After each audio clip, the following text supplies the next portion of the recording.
All right, we are finally almost 9 months later recording our birth story from Miller's delivery. We have attempted to record this once before when he was more like 2 months old, or 3 months old, during quarantine. Yeah.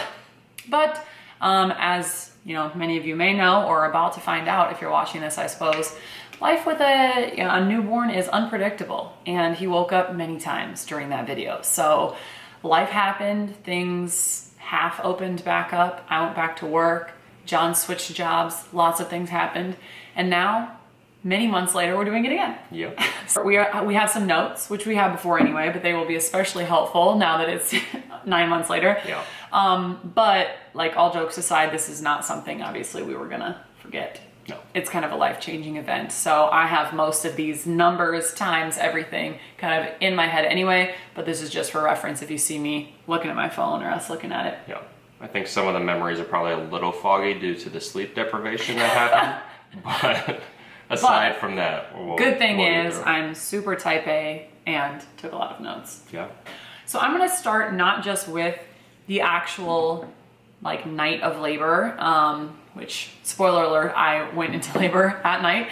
But I gave birth to Miller at exactly 39 weeks. So he was 1 week ahead of his due date. His due date was February 2nd, or February 4th. Yep. Yeah, 2/4/2020. And that's right, because we were thinking, wouldn't it be cool if he came on 2/2/2020? Oh, 2/2. That's why I had the second in my head. So his due date was February 4th, and he came on his birthday's the 28th, but I went into like actual active labor on the 27th at night, and then I labored overnight. So those are kind of the date references. And the reason I'm not starting just with the 27th is, which I know is pretty common for a lot of people, I actually started labor about 2 days before that. Yeah. It was start and stop labor, which was incredibly frustrating for me, wanting to be kind of like, first of all, having it be my first time, and second, wanting to be kind of like in control of the process and like feel like I knew what was going on. My biggest fear, we went to a few labor and birth classes or whatever, and they kept saying like, what are you afraid of? What do you need help with? Whatever. And I was like, I'm good on breathing. I know how to do that. I understand things like that. I understand to ask for things if I want them. I have no problem with that. My thing is, what the hell does labor feel like? Am I going to know I'm in labor? Which seems silly when you see all these like dramatized, like, you know, movies and TV shows and of people going into labor, or even water breaking. Yeah, frankly, like YouTube videos, people saying like, oh, my water broke and I was at work and all this stuff. I was like, am I going to know I'm in labor? That was my biggest thing. Especially because you had some Braxton Hicks. Yes, I was throughout my pregnancy. I had a lot of Braxton Hicks, like kind of for maybe like half of it. So once week 38 started, I started getting stronger Braxton Hicks. And when I say stronger, I mean like Braxton Hicks are like a tightening in front of your belly, and like they're a tightening, but they're not like doubled over pain by any means. It more feels like almost like a cramp, or just a tightening is the best way to describe it. It's supposed to be your body like getting ready for. Yeah, they're like practice contractions, I call them. Well, mine at 38 weeks, it was almost like clockwork. Like 38 weeks, they started coming with back pain. And that's how I knew it was like a little different for me, because that was not a normal Braxton Hicks before. Before it would be like, and then I'd like kind of push through it, you know? I was already, when I hit 38 weeks, 3 centimeters dilated and 80% effaced. And I had found that out at my like last appointment a couple days before that. So at 37 and a half weeks or whatever, I was already 3 centimeters dilated, 80% effaced. Dilation is the like, if you've seen those graphics of like going from like a raisin to a bagel or whatever, it's the opening size and the, so like, you know, diameter centimeters, and then the effacement is the thinning. Also, and this had kind of already happened the week before, I had like a lot of sciatica pain. So I was just kind of like all over when I hit 38 weeks, very uncomfortable. So that starts on Tuesday for each week for me. On Thursday night, so I'm 38 plus 2 or whatever. On Thursday night, I threw up in my mouth, which was, okay, I will say, and nobody hate me for this because everybody's pregnancy is different. I was not a super nauseous, super sick to my stomach, morning sickness, like, anything person. Nothing. I was exhausted. That was my thing. I would literally fall asleep sitting up, like to the point where we were concerned about me driving. It was anytime we could go out to eat because it wasn't the pandemic. We could go over to family's house or whatever. We would be in the car, and if it was longer than a 10-minute drive, she was sleeping for part of it. Yeah, it was 100%. Yep, no matter what. Often with a snack in my lap. She was a fantastic co-pilot. Yeah. So anyway, so I threw up my mouth, and the reason I was saying that is that was really unusual for me. I was also feeling, I made a note of this, generally uneasy. So I had this kind of like uneasy, anxious feeling that I hadn't been feeling. And so that was also kind of an indicator for me, like looking back on it, for sure was the start of labor for me. I was just kind of like, I was very like aware, kind of uneasy. Yeah. But at the time I was just kind of like, this is annoying, chill out, you know? So when you start to get ready for labor, a lot of times you'll start having more bowel movements or whatever. I was textbook in that way. Which you're probably thankful for once you get into labor for sure. And you're trying to push I was stuff like, out. Let's do this now so it doesn't happen during labor, right? So that was another thing. And like I said, this was 38 weeks, 2 days. And then the last thing that I made a note of starting on Thursday night was my bump was feeling like tighter and more frequent. And instead of like a Braxton Hicks that comes and goes, it was just kind of like sometimes constant. Like it just felt like this overall tightness across it. Okay, so that's Thursday night. Then Saturday, right? So what would I be at this point? Like 38 plus 5, 38 weeks, 5 days. Saturday, late morning, I go for a workout. Okay, I'm an Orange Theory coach for those of you who don't know. So I go to the studio, I go for a workout. I am so uncomfortable, swollen, whatever, as I've already described. So this was like low intensity. I'm walking at like, 2.5 miles per hour, 1% incline. I mean, like we're chilling, When I get over to the floor, I'm barely doing anything, but I'm just in there to hopefully kind of move things along. I'm thinking at this point, maybe this is start of labor, but I've never gone through it before, right? Because you were like, I'm so uncomfortable. What can we do? So the workout was one thing we tried. We tried a little bit of spicy food at one point, right? Yeah, and then I bought you the exercise ball to sit on and John roll bought around. like just one of the classic like big blue exercise balls, and it was like, if you don't have one and you're about to have a baby, you need one, go get one, okay? So yeah, we had tried a couple things. The workout was one of them, even though it was uncomfortable for me. I was like, I'm going. I'm pretty sure my shirt showed like this much of my belly at that point. And everyone in there obviously knew me because it's like the studio, I'm, coach. So I walk in, everyone's like, and I had already left for leave because I coached up to 37 plus 4, I think, was my last day coaching, almost 38 weeks. And then I was done because just in case I went into labor, I wanted to like have time to change the schedule. So I'm coming back in after having been off the schedule, and everybody's like a little nervous watching me work out. And I was like, I got it, guys, John's on speed dial, right? So go through the workout. Obviously I don't have my baby at the studio. Water doesn't break, anything like that. I go home and I'm like, okay, well, we'll watch and see. Nothing, okay? Overnight though, I started to feel like light, crampy, different than Braxton Hicks, what I think are contractions. I'm just gonna call them that at that point because I didn't really know, right? And with back pain still because you were having trouble sleeping. Right, and so I keep waking John up. And it started at about like 2 a.m. and it woke me up, which is really unusual. Like sometimes I would wake up pregnant because I had to pee or whatever, but this was unusual because I'm a pretty good sleeper anyway. And then like I said, I had been exhausted. So that was unusual, but I would like wake up, maybe it was like 15, 20 minutes that we would be awake, kind of like seeing if they would happen again, maybe be like 1 or 2 in like 20 minutes. And then I was able to go back to sleep. So I was like, well, we'll see in the morning, right? If it's real labor, it'll wake me up. So I'm gonna go to try to sleep. So I wake up on Sunday and obviously no baby, no water breaking, nothing, right? So I'm still having contractions, but like sporadically. Yeah. And so Sunday would be, maybe Sunday is 38 plus 5, whatever, right? Yeah, 38.5 on Sunday. And so they're sporadic and I can still talk through them, but honestly, I was describing it more like really severe, like gas pain, almost is what it felt like. Oh, I did have a little bit of blood this day. So like tiny bright red blood late morning. And then at 4 o'clock, lost part of, I'm saying part of because it was not a lot, but part of my mucus plug. More crampy contractions in the evening. I'm like starting to get kind of excited because I'm like close enough where I know he would be safe if we deliver him. I'm like, let's do this, right?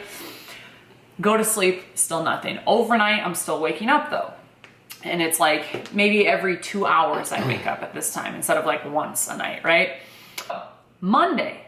Now this is 38 plus 6. I'm almost 39 weeks pregnant. I am frustrated at this point because it's been like 2 days of on and off contractions. I was timing them for a while, but they were like an hour apart. And so it was kind of like, ugh, when is this actually gonna start? Well, at like 10 a.m. or whatever, I text you because you were at work or call you. Yeah, I thought it was closer to noon, but something like that. Yeah. And I'm home, I'm like prepping food for like, in case we have to go to the hospital, I'm gonna make like big batches of food, which, do that. So I text or call you and I'm like, my contractions feel like a little bit stronger, like maybe this is it, maybe you should come home. They're getting closer together. They're getting closer together, that was the biggest thing. It's like, they don't feel a whole lot different, but they're getting closer together. So he comes home, he's like, cool, I'll pack up. So he gets home, it's like 1 o'clock, right? That's what I have here. Yeah, 1 o'clock.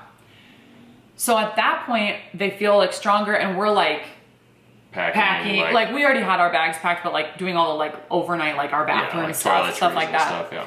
And they stop altogether. And I am so upset. I'm like crying because I was like getting revved up. They're getting closer together. They're 15 minutes apart. I was like so excited and they completely stop. I'm like sitting on the ball, trying to get him back going. Nothing. John's like, it's okay. And I'm like, it's not effing okay, you know? And because it's now been like 3 days and I'm super frustrated. And I know that like he's gonna come on his own time and stuff, but I feel like I just kept feeling like I had been getting faked out. So I take a nap because I'm so frustrated that I'm like, I'm gonna go to sleep until I have this baby. That's what I said at one point. So I take a nap and I wake up and still they're kind of not really, nothing's happening and I'm just frustrated. And I'm like, whatever, well, I guess it's gonna be 19 weeks until I have him or whatever. He's not coming out. Very dramatic at this point, by the way. So, you know, I have to nod so emphatically. So anyway, so I still do the same thing, like into the late afternoon and early evening. I'm like rolling my hips on the ball. I'm walking around the house. I'm doing a lot of laps, all this kind of stuff, right? And then in the like early evening, right, like 5 o'clock, my contractions start again. And now they're like 7, 8 minutes apart. And I'm like, here we go. I'm excited, and they're lasting a little longer. A little longer. I'm excited, except for I start to get excited and I like hold myself back because I was like, I'm not gonna believe it, right? So I'm in denial. John's like, this is it. And I'm in denial, right? And I'm like, well, I guess you can time them if you want. But they're like, and then I would like stop and be like, but they're like not, and I'm like not talking through them and still in denial. And he's like, you just stopped breathing to like, or stop talking to like breathe through these and you're not even realizing it. Yeah, it was just like second nature that she was just pushing through and like, I'm just gonna, I need to stand here still for a second. Yeah. Okay, what was I saying? And like, he was like, dude, you just stopped to breathe through a contraction. What are you talking about? We need to time these. So I was like so just annoyed by the last couple of days. I'm like in denial. So he's timing these because he's like, girl, you're gonna have this baby here if you're not like, you know, whatever. So that was what I wanted to make sure we avoided. She was nervous a little bit that we were going to go to the hospital and get sent back home. Yeah, I didn't want that because I knew it would be really discouraging. But I didn't want to deliver the baby myself in our kitchen. That was not our birth plan, okay? We were both on slightly different pages there. Yes, different concerns. So anyway, so we're timing them. They're like 7, 8 minutes apart. Some of them are like 10 minutes apart. Some of them are 5. Like they're super varied and they were for like an hour and a half. Like we're timing them a long time. And they were anywhere from 30 seconds to 90 seconds each. And if you're unaware, they want them to be like 5 minutes or less apart generally and about a minute long. Was that about a minute long? Well, at about 7 p.m., I'm like, these are really uncomfortable, hon. Maybe you should just call the doctor just to like see and tell them how close they are together. They basically say that it's really borderline. Yeah. You can definitely come in and we'll check her and we'll see. But like, you could also wait a little bit probably. Yeah. So we wait like half an hour and then I'm like, let's go. I don't know what this is supposed to feel like. It's my first time. Let's go, right? And as soon as I get in the car, it's like, boom, contractions. And we're like very happy that we went because it was like the switch flipped and all of a sudden I could not like, I was like gripping the car, gripping John, like having to like breathe through him a lot. No. All of a sudden it was getting real. Well, we get to the hospital at 7:45. Well, and on the way, I called our parents and just gave them a heads up, like, hey, we don't know if they're going to keep us, but just a heads up, we're going. We'll update you once we know more. Yep, exactly. And they were like, oh, okay, well, good luck, whatever. And we were, by the way, we didn't really have, what? Just made our parents sound like Mickey Mouse. Good luck. Yeah, they're also woodland creatures. We forgot to mention that. But our birth plan, we didn't really have like something super strict. I definitely did not walk in with anything printed out. And if you do, like, kudos, mamas, if you like know exactly what you want. I was like, I'm gonna go with the flow. And maybe on the second one, you'd have like now I know more structured of I want to do this, but we just had no idea going into it. I was like, I want to be flexible. You would want. But what I did know was I did not want looking at my parents or your parents or anybody other than medical professionals in the room with me while I was birthing a child, and you, of course. So we get there and it's 7:45, and they, first of all, I remember having to kind of wait, like. Yeah, we were like making sure we got everything out of the car. We're kind of walking quick on the way in, except for making sure she doesn't fall because it's winter in Iowa. It's January, yeah. And like January we get in there and we're trying to check in, and like, kudos to them because they're like trying to keep everybody calm and they're trying to stay There's somebody quiet. in front of me and we're like standing in line, and I was like, I'm the one who called about being in labor, We're having a baby, and they're like, okay, yep, we'll get to you in just a second. And did you pre-register? And I'm like, just like that. But no, they were super sweet. But in hindsight, it was fine. Yes. In the moment, we were like, did they not realize what having a baby means? This is a birthing center. Like, what the heck? Why are they? Yeah, exactly. And of course, we're like first-time parents, like, get me in there, and they're like, you got some time, right? To take us back to a triage room, we get this amazing triage nurse. She's like the head of triage or whatever. She was there that night. Amazing. She hooks me up. We tell her everything on my contractions. She hooks me up to the monitors, and I tell her I'm about to be 39 weeks, everything. And she checks me, and I'm 3.5 instead of 3 centimeters, but that's like not a lot more dilated than I was like a week ago, right? So I'm deflated. I was like, oh my God, are you kidding me? And then I'm like, I knew it. This was like a fake out. And she's like, no, I'm definitely watching you having to breathe through contractions. I'm watching serious contractions on the screens. Like, these are pretty legit.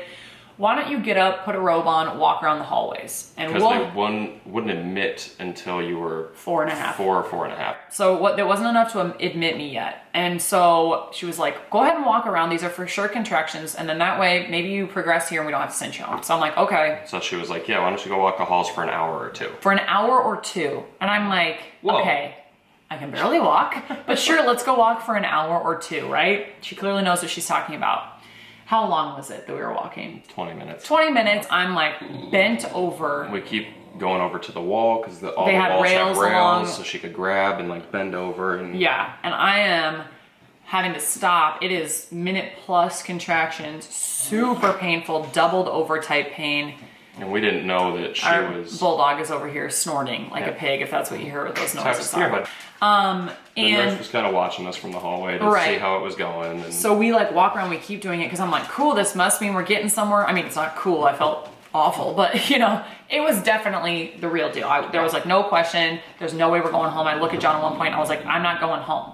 We come back around the nurse's station because it's kind of like this big like LT shaped hallway. There's a bunch of different hallways, right?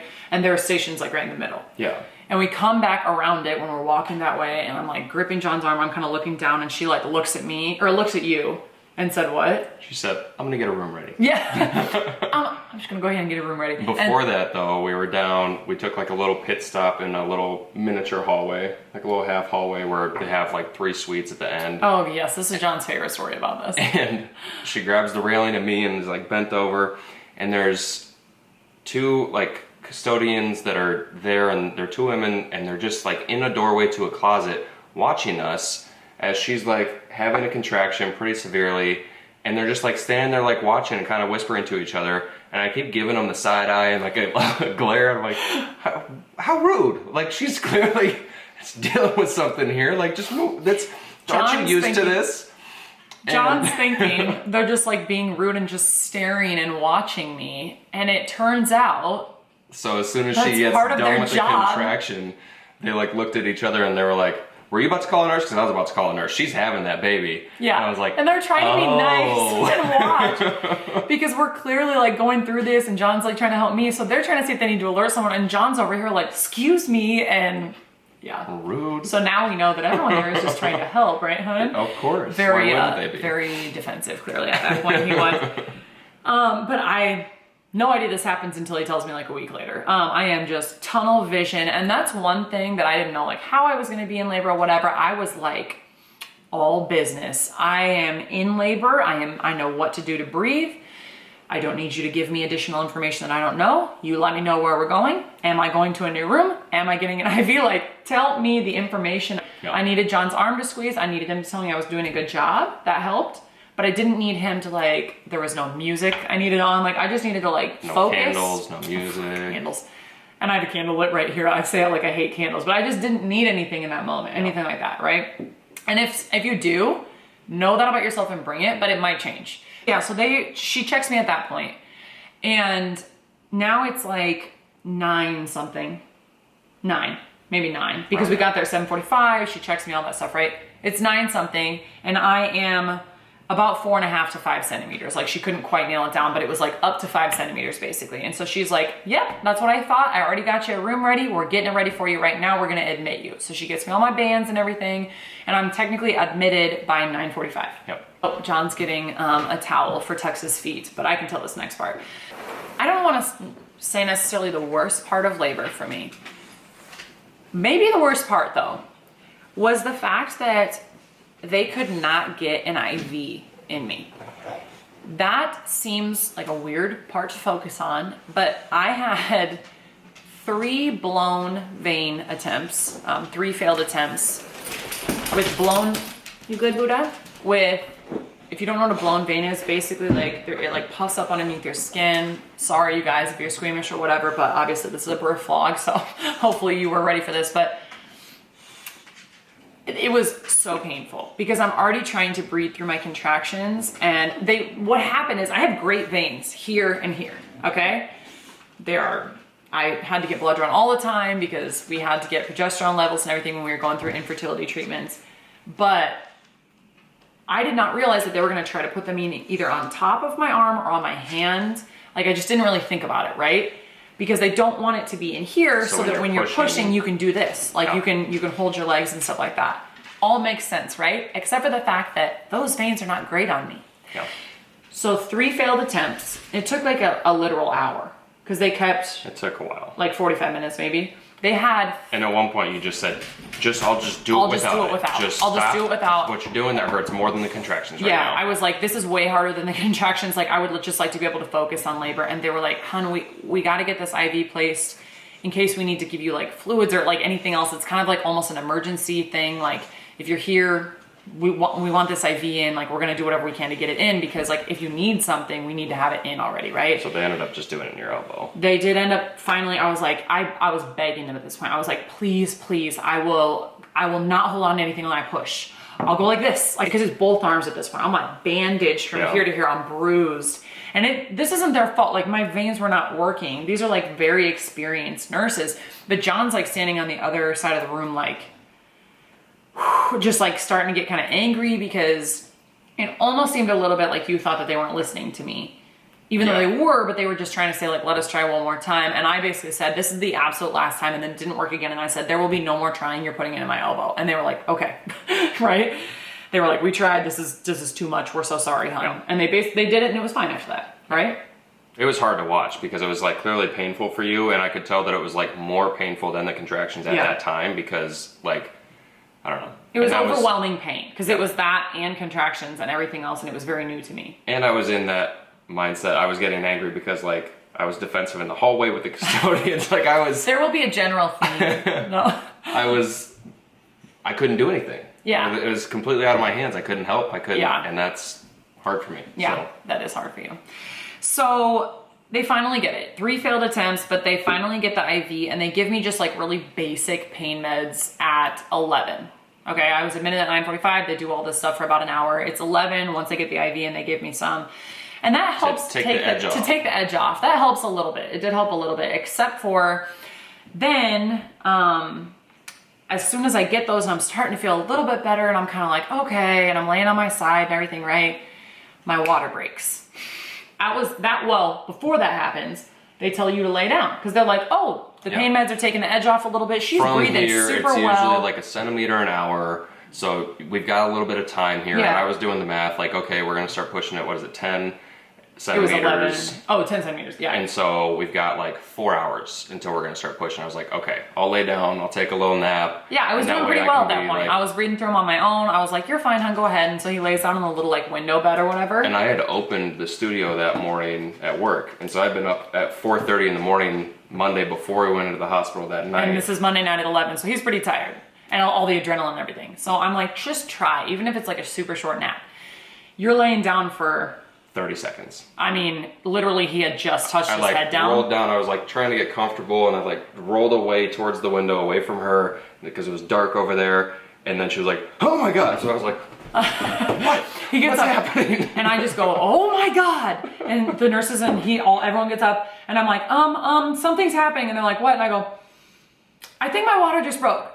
Can someone just check? I think my water down." And I'm just like, I'm just, it's a lot of adrenaline. And then they asked, did it feel like a big water balloon? And I said, yes, that's exactly what happened. My water just broke. And I'm like telling them, no one's looked at it. I'm like, I'm telling you, this is just intuition. Never had this happen before, but what the hell else is that feeling, So she checks and she's like, oh yeah, here it is, right? Fully broke. It's not like a trickle. I had like the dramatic gush that they speak about, except for I was on the bed, So they basically get me up because we're going to go to the bathroom and like clean off a little bit and stuff. And she's like, cool, we'll recheck you. She's like, so calm. And again, they were so calm through all of it, which was great. We had amazing labor nurses, okay? They're like, okay, so we're going to get up, we're going to go check, whatever. And I'm just using that voice because in my mind, they're like the most calm little Disney characters because I'm like, And I felt like I did an okay job of like, I swore one time during labor and I apologized for it. Like that was the type, I was just like really focused, but I wasn't like yelling or anything like that. And if you do that, like go mom and do what you need to do. But I was just like focused. But then when that happened, all of a sudden it was like shit got super, super real. And as soon as, for me, I'm getting the notes back up. As soon as my water broke, labor went from like a 10 to a 1,045. Like I can't even describe the change in intensity. Yeah. It was the pain meds through the IV, like what a joke, weren't doing anything. My contractions were so close together that like what you like see on a, what do they call it? Just like a monitor or whatever is like humps, right? They're like curves. Yeah, and you can usually see the and you can see like the peak and the valley and then another one's coming, right? I didn't have any valley. It was stair steps for mine going like this. Like there was no getting back to baseline after the water broke, and they were watching it and they were talking to me and they were watching me try really hard to keep my breathing up but like be unsuccessful. They checked me and I was a 6.5, so I'd progressed like a full centimeter and a half. And that was at midnight when all this was going down. So I got pain meds at 11. I breathed through for a little bit. My water broke. They checked me, and at midnight I'm 6.5. And so for an hour, I tried to labor through that like excruciating stair step type pain. And I was like just laying on my side, just like tears flowing out of my eyes. But I was not able to like stop holding my breath. Yep. I kind of kept saying to her like, is this normal? And she was like, this is like a really fast progression. Like, I understand why you're feeling the way you're feeling. Like, have you thought about whether you would like an epidural? And they had asked us that when I got there. And I had said, I'm not going to say that I want one. The plan is not to, and then we'll see how I handle it, or like. Our whole thing was that this was our first time going through it, so she had no idea how it was going to feel. If you need an epidural, well, if you want an epidural, I shouldn't even say need. If you think that's going to help you labor better, whatever. I didn't want to be numb. My biggest thing about an epidural is you hear people say like, oh, my legs were numb. I didn't want any part of that. I wanted it to like help with my pain, but if I was going to be numb, I was just going to whatever. And she was like, it's not intended to make you numb. Like it's that's not the deal. We have the best guy to come in and do it tonight, and he was awesome. I wish I could remember people's names. I know. I'm sure it'll come to me at some point. Anyway, he was awesome. He was like when he came in, so like nurturing and whatever. And John can probably tell you honestly at this point more details than I remember, but all I remember is that he was great. So I ended up, obviously, if you can't tell, deciding to do the epidural. And I will tell you, and I know that there's like, some people have like shame, I don't know if that's a good word around it, or like they really want to try to have this like natural or like unmedicated labor. And like you said, I hadn't like made that decision fully, but I just wanted to attempt it. Right. And I just got to a point where, and the nurses kind of agreed, the way that my contractions were layering on top of each other, it wasn't effective labor because I wasn't able to breathe through them the way I needed to. Right. And so we just decided, let's do it. And that was at like about 1 o'clock. I said, okay, I had labored through that pain for an hour after the water breaking. And I said, okay, he comes at about 1:30-ish, I think, maybe closer to 2, something like that. Yeah. Well, it took like half an hour once he was in there. Yeah. So I think he got there at about 1:30. Guys, if you're watching this, just try not to look at the needle if there's an epidural happening. Just try to focus on eye contact with your wife or girlfriend, whoever's giving birth. Just focus right here, like that. You don't want to see how, just, anyway. It's long. It's a big one. It's a big one. That's what he's trying to say. So I, of course, didn't see it. They had me sit on the edge of the bed. At that point, you also felt like you were going to be sick. Very sick. Like the contractions were that strong. And I was like so nauseous and I didn't want to throw up because who wants to throw up? But I was like, please God, don't let me throw up. That and was when like, he was giving you that epidural and you were like, I think I'm going to throw up. He was like, okay, well, let me know if you are because I'm going to need to. because I need you to not do that when I'm next to your spine, right? Yeah. Anyway. So they have me sitting over the edge of the bed. I'm leaning forward onto a rolling, So I was holding that steady. It a was the rolling, like gurney for like tools. Like tools are like the food that they brought in. Right, a tray, like that sort of thing. They stuff. wheel that over because it had a pad on it. Well, we put a pillow on it. Okay, a pillow. See? I don't know. They put a pillow on it and I'm leaning over it, but it's a rolling thing. So John's like, this is my job not to let this move because there's a needle in It her was spine. good. It gave me something to do. Exactly. So he does that. He talks me through it and everything. And I'm like, cool. Do it, dude. I'm like, I understand. I understand that you're the best. This is great. And he does it and it's done. And that was at about 1:30-ish, They check me again after the epidural. I will say I wasn't numb. It was more just like a relaxed feeling from like here down.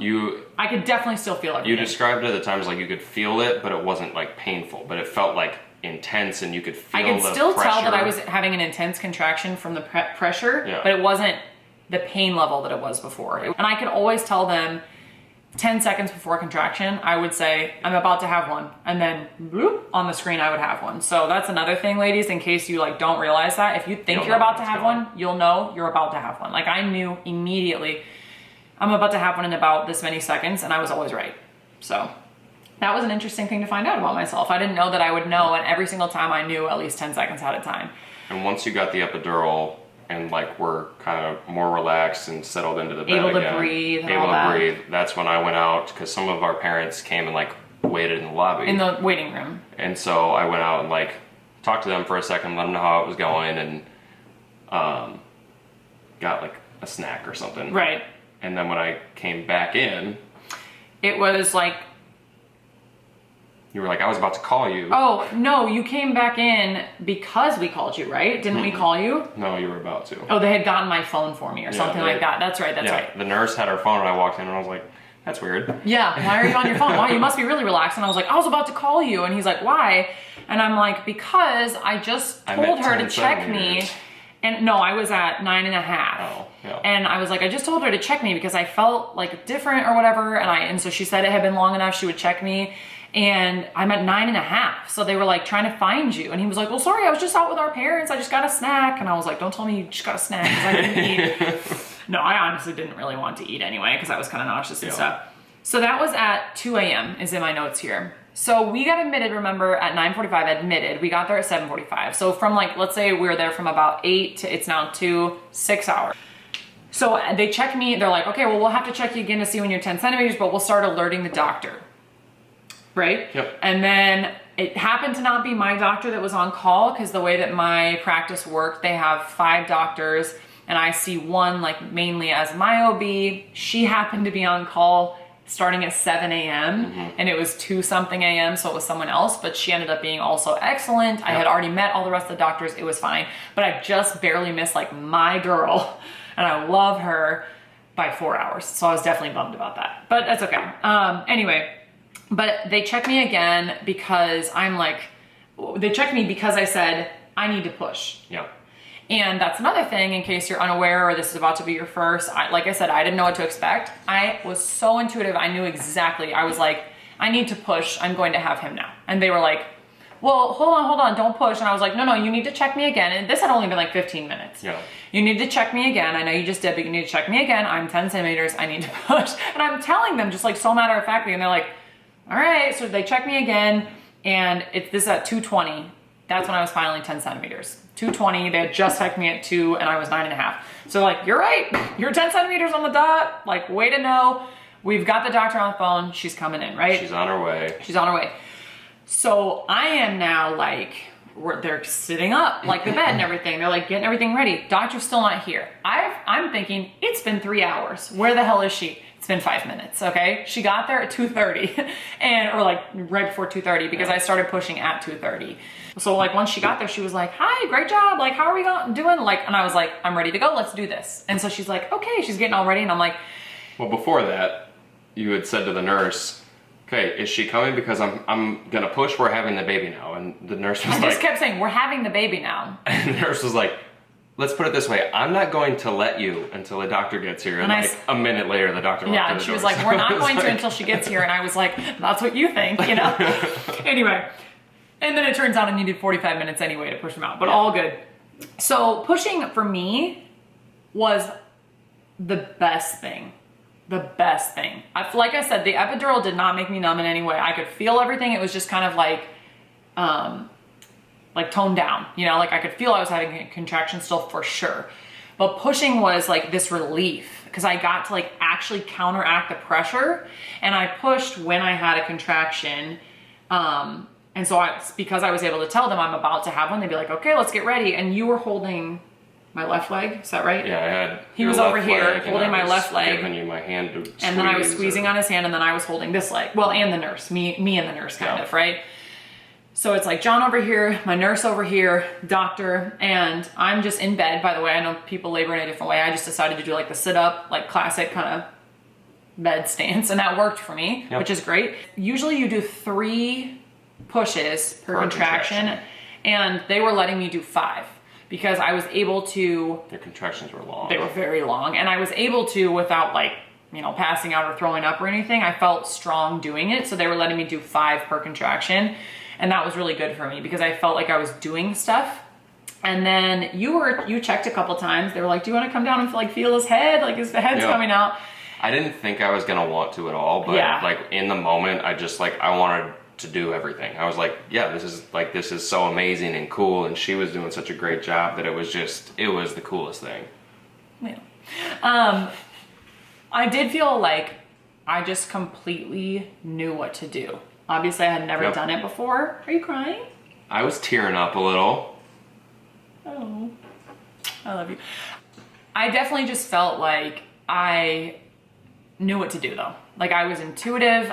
Like when I knew I was 10 centimeters and no one had checked me, I was 10 centimeters. When I was about to have a contraction, I didn't know what a contraction felt like. I told them I was about to have it. Like, you know, it was just like thing after thing. And so when the pushing came, I was like, let's effing go. I got this, you know? And it was cool. Like, I don't know if this is how most doctors treat it. Obviously, we've only had this baby, but she was just like hanging out, wait for her to like say, all right, I'm going to push again. And she was like, okay, here we go. Otherwise, she's like playing with his hair as he's coming out, giving him a mohawk. Yeah. Like she's just. John said she gave him a mohawk at one point. She was just chilling, waiting for you to lead the way. It was cool. John did not know that babies, when they come out, are like, they don't have like their full color yet, right? Because they haven't like taken their first breath. Right. And so they look a little like discolored, or like not discolored, but like gray almost sometimes. And they're kind of swollen. And swollen and stuff. So he thought something was wrong. Like they were gonna have to revive him, or, you know, like sometimes babies have the cord. Like he thought something like that was happening. Turns out he was completely fine, but John was trying, I didn't know this because he did a great job, but I guess he was trying to put on a brave face for me when his head came out because he thought something was wrong. And it turns out he was completely fine. He just hadn't taken his first crying breath yet or whatever. Yeah. Anyway, long story short. I just didn't know what to expect as far as like his coloring and when he would take his first breath and stuff. So then it was like, is he okay? I don't know. And then I'd only pushed his head out at that point. Yeah. And so the rest of his body, which by the way is like nothing compared to his head, but you know. And they asked me, by the way, if I wanted a mirror. That was a hard no for me. Didn't want a mirror. Yeah, I reached, thought you I might did in the reach moment. forward and touch his head at one point. Yeah. You like helped my hand down there because they wanted me to like connect with it because it was hard. 45 minutes of pushing is hard. Yeah. Not that that's by any means as long as I know a lot of people have to, but it's still a very big like tax on your body. Yep. And so they wanted me to like connect and make sure that I could like be And inspired they to just say keep sometimes going. It helps you know what you need to do if you just like, feel it. Feel him and like, so I reached down and could feel him there and I was like, okay, let's go. Like then I was like, he's here, right? Yeah. So by 3:16, I pushed for the last time. He's out. She immediately like checks him Yep. and like wipes off just like his face, his eyes yeah. to like get because they're like puberty, right? And immediately they were like, do you want skin to skin? And I was like, yes, give him to me. So they immediately gave him to me. John cut the cord. Yep. Which he was really worried about this for whatever reason. Well, I don't know if I was worried. I obviously have no idea what that's like. And at first I didn't like going into it, didn't plan to because I didn't see like the importance of it. Like somebody's going to cut the cord. It's not you keep it or what some people do, I guess. But yeah, and then when you're going to cut it, you don't know how hard to cut. Like you have no idea what it's going to feel like. He's acting like they were just going to give him like a sword and be like, go for it. And it's obviously like very controlled. Yeah. So anyway. It was fine. It was fine, but he did and that. It was cool to do. I would recommend just doing everything. Yeah, just do everything you know, except for I don't recommend the mirror, but I didn't have it. But I know for me, I didn't feel like I missed out on that. Yeah. I didn't need to see it because I felt connected enough with it. But everyone to each their own. So I did immediate skin to skin with him, which I'm very lucky to be able to do. He didn't need any like help breathing or anything like that. He did as soon as he was out, basically all the way, cry. And just then just a little, not a lot, and then was sat on my chest and just cried snuggled. a little bit, but mostly just snuggled. And it was, I cried. John was immediately crying. I mean, I was crying too, but I was just so overwhelmed that I think it was just kind of a combination of like crying and smiling and looking at him to make sure he was okay, and all that stuff. So that was at 3:16. And then at 3:18, because they just let you kind of chill for a minute or two, that's when you cut the cord. Yeah. And then this is kind of post-delivery technically, but it's all one thing.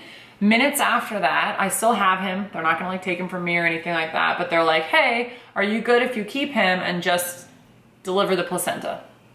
Because you have to additionally deliver that. Well, I was like, sure, whatever. I just went through this. I don't care, like whatever. And they were like, okay, so one quick little push and there we go. And it was like nothing. It seemed like nothing. It was to me. nothing. I didn't know if it was for you, but it was like, she was like, oh, okay, yeah, boom, done. Done. Oh. And it wasn't keeping it. I didn't get it encapsulated. If you do that, great. I have, since read a lot of people's posts about the benefits and maybe I would consider it next time, but I didn't. So we didn't need to do anything on our end with that. And that was it because we didn't have any like complications. Like I didn't have a complicated pregnancy or anything like that. It was just a pretty typical 2 days in the hospital. So we snapped a quick photo, sent it to the parents to let them know that he was here, he was good to go, and very then raw photo. Yeah. Sweaty and whatever. But we got like 30, 45 minutes of just us three to kind of like take a breath from everything. I think it was and a then full hour. Maybe an hour, but then the parents came in and because they were waiting in the waiting room this whole time. Kudos to our parents. Yeah. And they didn't know his name. Right. So we got to announce his name when John sent the picture. And they kind of like for the next hour, like cleaned him up a little bit, like got my hair off of my neck, all that kind of stuff. And then I moved off of the bed so they could switch it to a regular bed instead of like a hospital bed. A bed folded down from the wall in our birthing suite into like a queen bed. Queen size, so we could both stay there because we're going to be there for 2 days, or that's what they planned for at least. And they had his bassinet in there and everything too. So. Yep. And so they had moved me though during that process. Like once I got time with him and everything, they took him over then. And once they kind of were able to like help me up and clean me up and everything, they took him over to weigh him and all that good stuff. Yep. Check his eyes or hearing. What do they even do over there? Where did you watch? They did a lot. All the normal stuff that they do when they go over and check and all that good stuff. So he was good. They got all that. He did cry during that. Yeah. And then that was kind of when he cried, like, which kind of made me happy because that was when he got taken away from me. And then when they gave him back, he was such a calm, And has been ever since. Yeah, honestly, he really has. But he was such a calm, like, wonderful, just like, you could just tell he knew who I was. Like, you know, like he was like... But then for the next 2 days that we were in the hospital, it was like, what is time? That we had no concept of time. No. Delirious probably a little bit, waking up constantly if we fell asleep to check on him. Just like... Oh God, yeah. There was no actual real sleep because I was so worried that like I would fall asleep and miss something or whatever, right? Yeah. Which of course they're helping you with all of that. But there I got John some skin to skin because that's why I know it was at least a full hour. It was like maybe like an hour and a half even because we got me over to you over to the chair. That's what it was.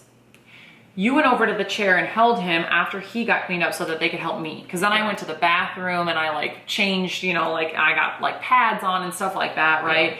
And, which I'll do a separate video, ladies, about like that must haves. That's a whole nother ordeal. But anyway, take all of the hospital pads.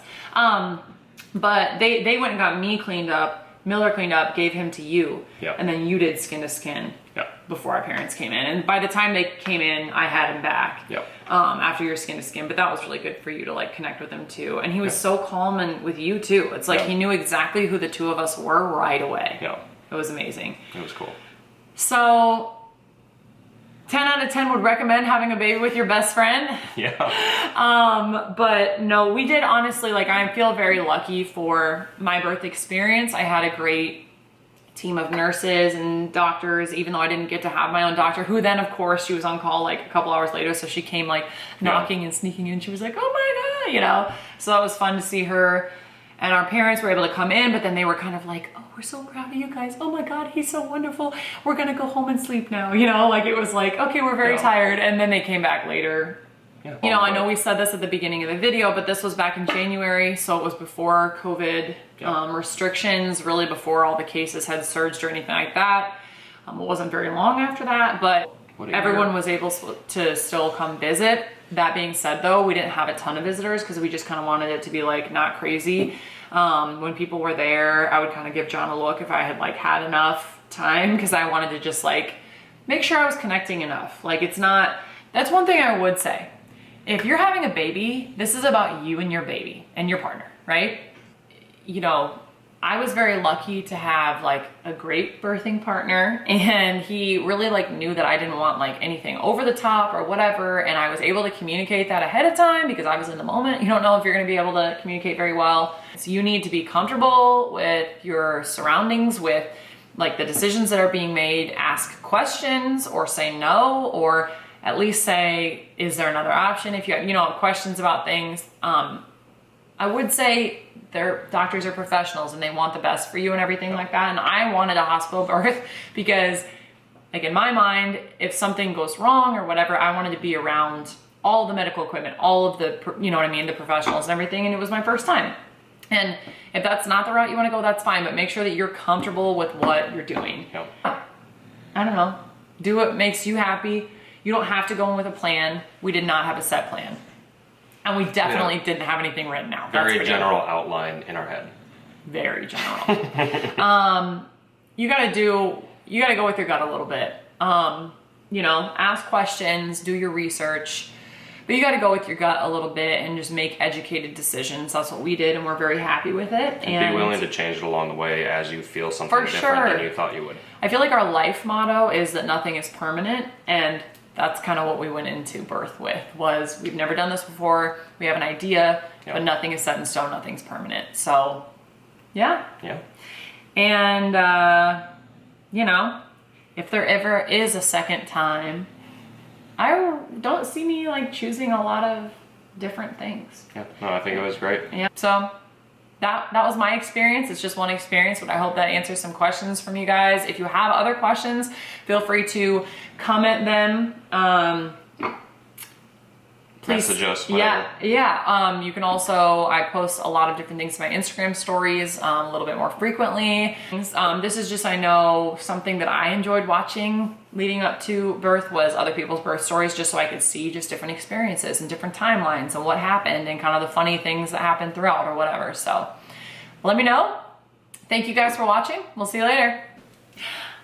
All right, we said we were done, but we had to bring him in. The man of the hour! Hey, buddy. Proof that he's here. He just woke up from a nap. Were we talking about the night you joined us?